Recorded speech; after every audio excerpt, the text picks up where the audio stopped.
Okay,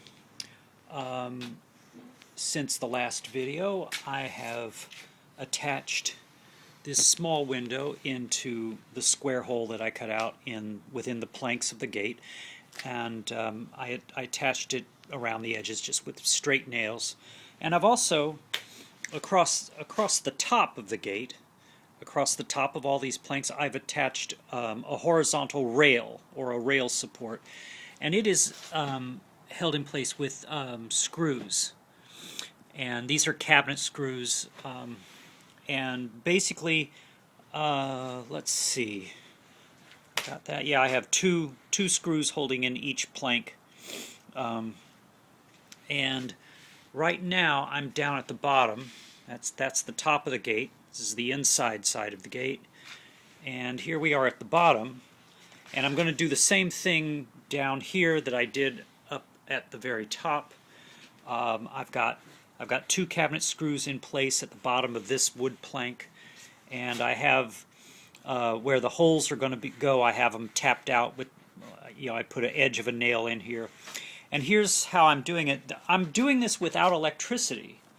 So what I'm doing is I take a big nail and I just hammer it in about 1/2 inch, and then I pull it out.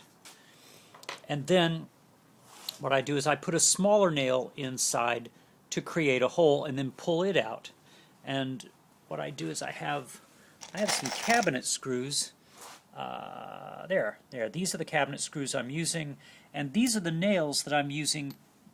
These little like 2-inch finish nails that I'm using, 2.5-inch finish nails that I'm using to create the hole that the screw will screw down into.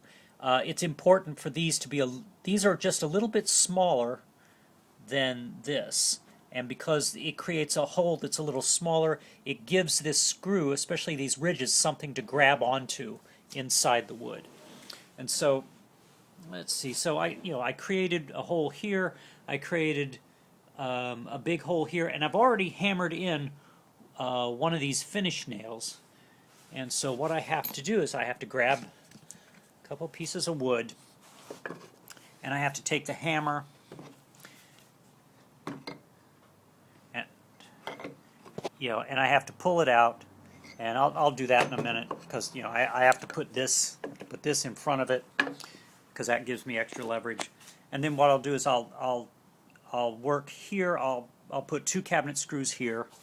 And the way I'm doing this is I start at one end, I'm doing this, then I'm doing this, and I'm just going to keep working my way into the middle. Okay, we'll see how this goes.